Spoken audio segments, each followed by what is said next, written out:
Welcome to the Wisp Mama Bear Podcast, Episode 7. I'm your host, Sarah Yacoub. Today's topic, socialism. Scandalous, I know. A 2018 Gallup poll asked Americans to define socialism. Guess how many knew that socialism is government ownership of the means of production? 1 in 3? 1 in 4? Nope. Less than 1 in 5, or 17% of people, had an accurate answer to the question, what is socialism? Guess how many people in rural America cringe in horror at the mention of the word socialism? Guess how many decide a candidate must be evil if the right person declares them to be, quote, a socialist? Anecdotally, around here, I'd say 50%, 1 in 2.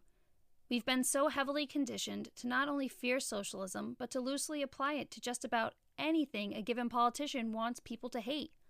Calling a policy or person a socialist is a political accusation so freely thrown around that any free-thinking person out there should recognize the loss of any real meaning. And yet, it's effective. In my own recent campaign for state assembly, one person flat out said, "I'm not voting for her, she's a socialist." Really? I am? Not actually true, but legislative campaigns in Wisconsin in 2020 for the Republicans didn't much care for truth. Win at all costs, right? Anywho, back to socialism. No one in mainstream politics in the United States is advocating that the government own the means of production.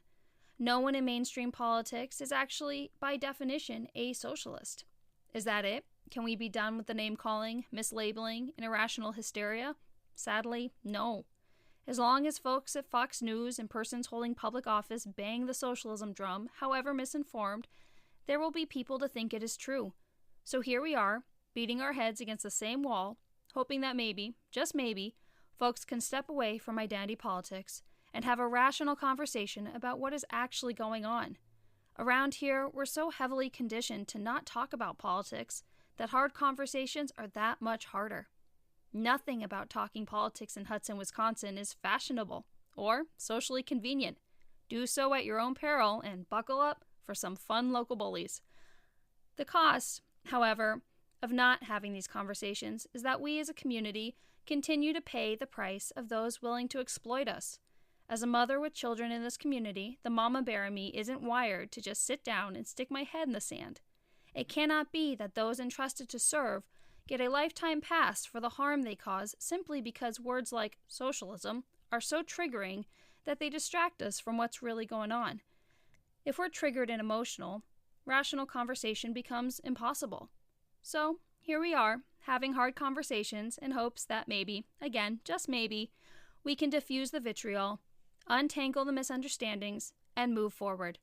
Are we going to agree on everything? Of course not. But there is more that unites us than divides us, and we are stronger for our different perspectives on public policy. Episode 8 tomorrow. See you there.